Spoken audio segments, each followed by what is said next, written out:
Halo teman-teman bidik ASN, video kali ini berjudul Inilah bocoran 8 soal P3K Manajerial FR hari ke-13 sesuai Kemenpan RB nomor 347 tahun 2024. Submateri kita adalah integritas, jadi manajerial integritas.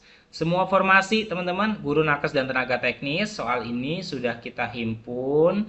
Kemudian kita sesuaikan dengan latihan-latihan soal yang ada di kita supaya teman-teman apa? Makin siap untuk belajar persiapan P3K tahap 1 tahun 2024. Ya, bisa juga bagi teman-teman yang akan tes pada tahap 2 bisa melihat video FR ini karena sudah kita sesuaikan biar teman-teman makin nyaman, makin enak, makin mantap belajarnya. Oke, yang belum like dan subscribe bahwa video-video di channel ini berisi video-video dari berbagai kisi-kisi kita sesuai Kemenpan RB nomor 347 tahun 2024 biar teman-teman makin mantap belajarnya, jadi dibikin per kisi-kisi. Soal nomor 1, Anda adalah seorang manajer di sebuah perusahaan yang baru saja mengadakan kompetisi internal untuk mengembangkan proposal ide proyek baru. Salah satu anggota tim Anda yang memiliki rekam jejak baik mengajukan proposal yang sangat mirip dengan ide yang sudah dipresentasikan dan dalam publikasi profesional tanpa memberikan pengakuan atau referensi yang jelas. Anda menemukan bahwa proposal tersebut mengandung elemen-elemen yang tidak sepenuhnya orisinal dan mungkin melanggar hak cipta. Sebagai manajer, apa langkah yang paling tepat untuk menangani masalah ini sambil menjaga integritas tim dan mencegah dampak jangka panjang terhadap reputasi perusahaan? A. Membicarakan masalah ini secara langsung dengan anggota tim yang bersangkutan, memberi mereka kesempatan untuk menjelaskan dan pembenaran. B. Menangguhkan keikutsertaan anggota tim dalam kompetensi internal dan menginvestigasi lebih lanjut untuk mengetahui apakah tindakan tersebut merupakan pelanggaran plagiat yang serius. C. Mengabaikan masalah ini karena anggota tim tersebut sudah terbukti memiliki kinerja yang baik dan masalah ini tidak terlalu signifikan. D. Menghapus proposal yang dipermasalahkan dari kompetisi dan mengganti anggota tim yang lain tanpa memberikan penjelasan atau peringatan karena hal ini merupakan pelanggaran integritas kategori berat. Yuk teman-teman BDKSN, kita lihat jawaban terbaiknya ada di ya B, kemudian A. Menangguhkan keikutsertaan anggota tim dalam kompetisi internal dan menginvestigasi lebih lanjut untuk mengetahui apakah tindakan tersebut merupakan pelanggaran plagiat yang serius ya. Integritas kali ini teman-teman ya. Dengan adanya integritas, maka kita harus menunjukkan ketegasan, keberpihakan kita pada aksi-aksi yang non plagiat, pada aksi-aksi yang menghargai karya cipta atau hak cipta orang lain, maka unsur plagiarisme harus ditanggapi secara serius nih. Dengan cara apa? Ketika ada yang terdeteksi, maka tangguhkan keikutsertaannya dan investigasi teman-teman ini perlu dilakukan ya. Apakah pelanggaran tersebut merupakan plagiat yang serius? Karena kita di sini sebagai manajer ya, kompetensinya di dalam lingkup pekerjaan kita nih, di lingkungan kerja kita, kompetisi internal ya. Jadi anggota tim kita melakukan plagiat, maka jangan sampai ini plagiatnya serius sehingga menimbulkan masalah hukum atau pidana di kemudian hari. Jadi cara memastikannya, cara menjawab terbaik adalah jadi cara menjawab terbaik adalah yang B, teman-teman. Baru kemudian A ya, membicarakan masalah ini.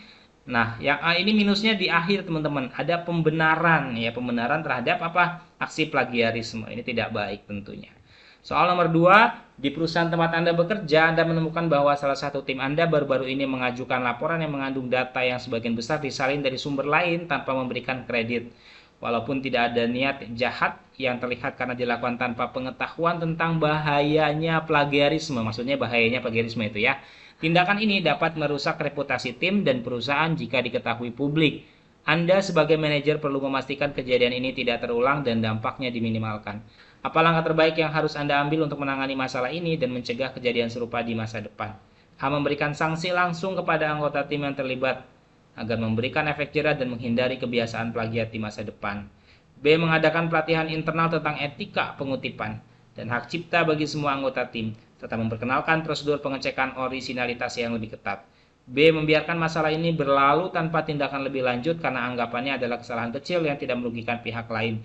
D. Menurunkan tingkat kepercayaan terhadap tim yang terlibat dan memperingatkan mereka agar lebih berhati-hati dalam melaporkan data tanpa memerlukan pelatihan lebih lanjut. Yuk teman-teman BDKSN, kita lihat jawaban terbaiknya ada di B, kemudian D ya, adakan pelatihan internal tentang etika pengutipan dan hak cipta bagi semua anggota tim serta memperkenalkan prosedur pengecekan originalitas yang lebih ketat. Kenapa ini dilakukan? Jawaban terbaiknya B, karena ini tadi nih. Ada kata-kata walaupun tidak ada niat jahat yang terlihat karena dilakukan tanpa pengetahuan tentang bahayanya plagiarisme. Jadi yang melakukan ini tidak memiliki pengetahuan bahayanya plagiarisme itu apa. Sehingga perlu dilatih biar dia tahu, biar dia paham ya, kasih paham saudara-saudara gitu. Kenalkan prosedur pengecekan originalitas yang lebih ketat. Nah, ini perlu dilakukan teman-teman, memastikan bahwa produk yang dihasilkan ya laporan-laporan tersebut, data-datanya itu tidak menyalin, tidak mengambil dari sumber lain, tetapi jelas produk sendiri, atau memang kalau dia mengambil berikan kredit yang tepat ya, cantumkan sumbernya, cantumkan referensinya atau redaksinya sehingga tidak termasuk bagian dari plagiarisme. Baru kemudian yang D, menurunkan tingkat kepercayaan kepada tim yang terlibat dan memperingatkan mereka agar lebih berhati-hati dalam melaporkan data tanpa memerlukan pelatihan lebih lanjut ya. Memperingatkan itu bagus, tapi tanpa melakukan pelatihan ini kurang tepat, karena masalahnya adalah dia sebenarnya nggak punya niat jahat karena dia nggak tahu aja ya, jadi dia mengutip gitu, menyadur lah ya. Soal nomor 3, Anda adalah manajer proyek di perusahaan teknologi yang sedang mengembangkan produk baru. Salah satu anggota tim pengembang Anda yang bertanggung jawab untuk menulis dokumentasi produk diketahui telah menyalin sebagian besar isi dokumentasi dari sumber yang tidak disebutkan tanpa izin atau referensi. Meskipun anggota tim tersebut memiliki prestasi yang baik sebelumnya, ini adalah pertama kalinya Anda menemui masalah tersebut. Langkah terbaik apa yang harus Anda ambil untuk menangani situasi ini sambil menjaga hubungan baik dengan anggota tim dan mencegah kejadian serupa di masa depan? A. Menghentikan keikutsertaan anggota tim dalam proyek ini dan memutuskan hubungan profesional tanpa ada upaya menyelesaikan lebih lanjut. B. Memberikan teguran keras kepada anggota tim dan meminta mereka untuk memperbaiki dokumentasi tersebut dengan segera. C. Melakukan evaluasi menyeluruh untuk mempertimbangkan tindakan dan memberikan pelatihan tentang etika penulisan dan referensi untuk seluruh tim agar tidak terulang. Dia mengabaikan masalah ini karena ini adalah kesalahan yang dapat diperbaiki dengan cepat dan tidak mempengaruhi kualitas produk secara keseluruhan. Oke teman-teman, kita lihat jawabannya untuk soal nomor 3 ini. Ada di C, melakukan evaluasi menyeluruh untuk mempertimbangkan tindakan dan memberikan pelatihan tentang etika penulisan referensi untuk seluruh tim agar tidak terulang. Nah, ini mengevaluasi yang sudah terjadi dan melatih ya untuk menghindari apa? Kesalahan atau kejadian serupa di masa depan ya, sesuai dengan pertanyaannya. Langkah terbaik apa yang harus Anda ambil untuk menangani situasi ini? Yaitu evaluasi dulu secara menyeluruh, pertimbangkan tindakan yang tepat. Nah, terus ada pertanyaan juga, sambil menjaga hubungan baik dengan orang lain dan mencegah kejadian serupa gitu ya. Supaya mencegah ya lakukan pelatihan tentang etika gitu. Lanjut nomor 4, sebuah laporan yang dibuat oleh tim Anda untuk klien besar berisi beberapa ide dan pernyataan yang serupa dengan artikel yang telah dipublikasikan sebelumnya tanpa adanya pengakuan atau izin dari sumber aslinya. Laporan ini sudah disetujui oleh atasan Anda dan siap diserahkan kepada klien. Namun, Anda menyadari adanya plagiarisme dalam laporan tersebut. Sebagai manajer, Anda perlu memutuskan langkah terbaik yang dapat Anda ambil untuk menangani situasi ini. Apa langkah yang harus Anda ambil untuk menangani situasi ini dengan tepat? A. Menyerahkan laporan kepada klien dengan mengharapkan bahwa masalah plagiarisme tidak akan terdeteksi. B. Mengedit laporan untuk menghapus bagian yang terindikasi plagiat dan menyertakan referensi yang benar sebelum menyerahkannya kepada klien. C. Membatalkan pengiriman laporan dan meminta seluruh tim untuk membuat laporan baru yang sepenuhnya orisinal tanpa melibatkan referensi dari luar. D. Memberi penjelasan kepada klien bahwa beberapa bagian laporan berasal dari sumber luar dan meminta maaf tanpa mengubah isi laporan. Ya, teman-teman, kita lihat jawaban terbaiknya. B. Mengedit laporan untuk yang C teman-teman ya, membatalkan membatalkan pengiriman laporan. Nah, ini bentuk ketegasan kita pada aksi plagiarisme ya. Maka batalkan laporan tersebut sebelum dikirim nih. Kan ya. Tadi kalimatnya apa? Laporan ini sudah disetujui oleh atasan dan siap diserahkan kepada klien. Nah, jadi siap diserahkan tapi belum diserahkan. Batalin pengiriman itu ya, karena ini berbahaya ya, teman-teman, ada unsur-unsur plagiarismenya. Dan meminta seluruh anggota tim membuat laporan baru yang sepenuhnya orisinal ya. Jadi ini bentuk orisinalitas, bentuk kita yang menolak aksi plagiarisme. Yang B, mengedit laporan menghapus bagian terindikasi, ini masih 3 poin ya. Dengan menyertakan referensi yang benar sebelum menyerahkan kepada klien ya. Gitu. Yang C bisa dilakukan, ini bentuk yang paling tegas tentunya ya. Kalau bisa orisinil, ngapain kita ngambil referensi dari luar? Tetapi kalau memang dibutuhkan ya kita bisa pakai yang B, mengambil referensi dari luar tapi caranya benar gitu ya, tidak plagiat. Soal nomor 5. Sebagai manajer proyek di perusahaan konsultan, Anda mengetahui bahwa salah satu anggota tim Anda baru saja menyerahkan laporan analisis yang mengandung sebagian besar informasi yang diambil tanpa memberikan kredit kepada sumber asli. Meskipun laporan tersebut telah memenuhi standar kualitas, tindakan ini berpotensi merusak reputasi perusahaan dan menimbulkan masalah hukum. Anda harus segera memutuskan tindakan yang paling tepat untuk mengatasi hal ini dan mencegah terulang di masa depan.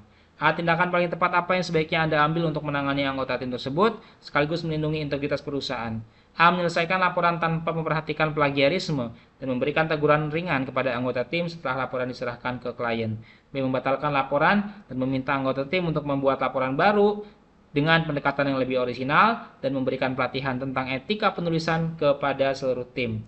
C. Menyerahkan laporan tersebut kepada klien dan penjelasan bahwa sebagian materi berasal dari sumber lain sambil mengingatkan anggota tim untuk lebih berhati-hati di masa depan. D. Meminta anggota tim untuk menambahkan referensi yang tepat dalam laporan dan menyelesaikannya tanpa membatalkan perubahan besar pada struktur laporan. Kita lihat jawabannya. 4 poin di B. Membatalkan laporan dan meminta anggota tim untuk membuat laporan baru dengan pendekatan yang lebih orisinal dan memberikan pelatihan tentang etika penulisan kepada seluruh tim. Ya, ini jawabannya kurang lebih sama dengan tadi, teman-teman, bentuk ketegasan kita terhadap adanya plagiarisme. Ya. Kemudian yang D, 3 poin, meminta anggota tim menambahkan referensi yang tepat dalam laporan dan menyelesaikan tanpa melibatkan perubahan besar pada struktur laporan. Oke teman-teman, soal nomor 6. Sebagai manajer konten di sebuah perusahaan penerbitan, Anda menerima artikel yang sudah disiapkan oleh penulis senior untuk diterbitkan. Setelah dilakukan pengecekan, ternyata artikel tersebut mengandung bagian yang sepenuhnya terambil dari sumber lain tanpa mencantumkan sumber tersebut. Artikel tersebut memiliki kualitas yang baik, tetapi masalah plagiarisme ini dapat merusak kredibilitas penerbitan perusahaan jika tidak segera ditangani. Anda harus memutuskan langkah terbaik untuk menyelesaikan masalah ini. Apa tindakan yang sebaiknya Anda lakukan untuk menangani masalah ini dengan mempertimbangkan integritas perusahaan? A. Menerima artikel tersebut dan menyertakan catatan penolakan plagiarisme pada akhir artikel dengan harapan bahwa pembaca tidak akan mempermasalahkannya. B. Menarik artikel tersebut dan memberikan kesempatan kepada penulis untuk membuat perubahan yang diperlukan untuk menjadikannya orisinal sebelum diterbitkan. C. Menerbitkan artikel dengan catatan permintaan maaf kepada pembaca mengenai adanya kesalahan penulisan namun tidak ada perubahan pada artikel tersebut. Dia menyerahkan artikel tersebut ke editor lain untuk disunting ya, tanpa memberitahu penulis mengenai plagiarisme yang terdeteksi. Soal nomor 6, kita lihat jawabannya. Ya, skor terbaik ada di B, menarik artikel tersebut, ini sebagai bentuk ketegasan kita pada aksi plagiarisme, dan memberikan kesempatan kepada penulis untuk membuat perubahan, ya, diedit dulu, diubah dulu, ya, menjadikannya orisinal sebelum diterbitkan. Oke, nomor 7. Anda bekerja sebagai manajer di sebuah perusahaan riset dan pengembangan. Salah satu anggota tim Anda yang memiliki kontribusi besar dalam proyek, baru-baru ini diketahui menyalin sebagian besar dari laporan riset eksternal tanpa memberikan atribusi yang tepat.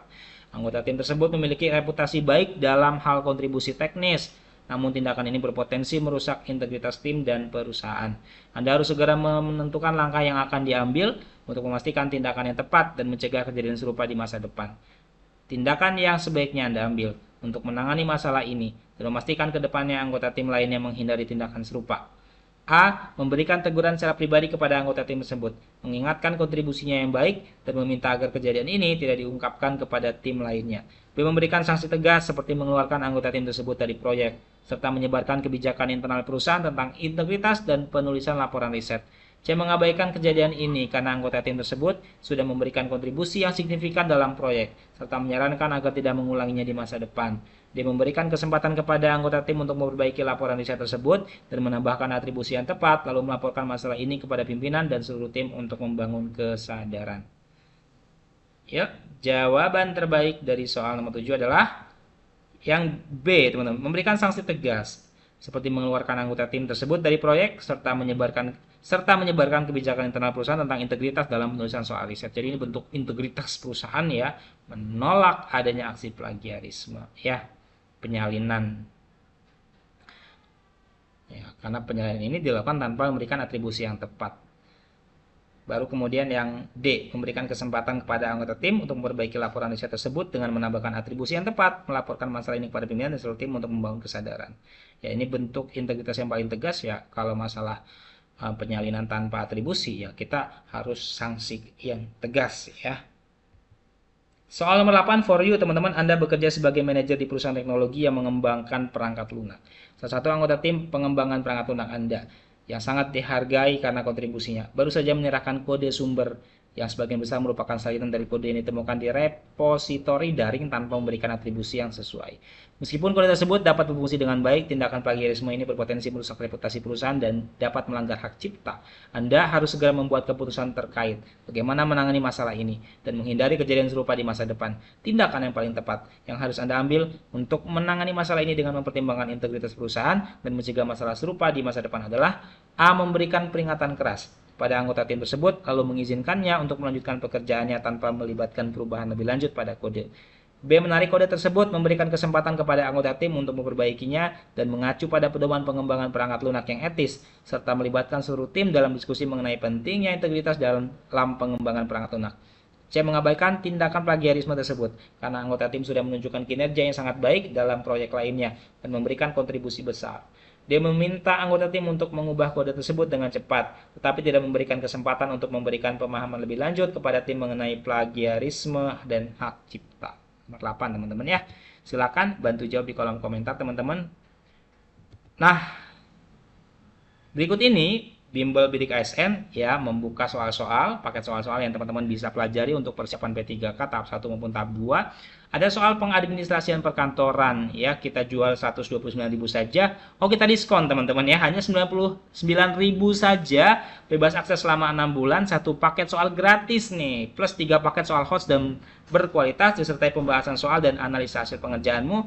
Sudah termasuk manesonya ya teman-teman, manajerial, sosial kultural dan wawancara. Kemudian ada spesial mansoswan umum dengan harga 89.000 saja teman-teman, diskon dari 119.000, bebas akses selama 6 bulan, satu paket soal gratis, 3 paket soal host dan berkualitas disertai pembahasan soal dan analisa hasil pengerjaan ya. Ini hanya maneso saja. Kemudian juga tersedia soal pengelola umum operasional PUO teman-teman ya, 99.000 saja. Kemudian ada PLO nih, pengelola layanan operasional dan penata layanan operasional. Bisa diakses, dibeli paketnya di www.bidiksn.com atau kunjungi website kami tadi ya, dan media sosial kami @bidik_asn di Instagram, Facebook, X, TikTok, dan YouTube. Like dan subscribe video ini. Puluhan video telah diupload sesuai dengan kisi-kisi Kepmenpan RW nomor 347 tahun 2024 dan akan ada upload terus untuk video selanjutnya P3K dan CPNS ya, uploadannya setiap hari tentunya teman-teman. Sampai jumpa teman-teman pejuang ASN Bidik ASN.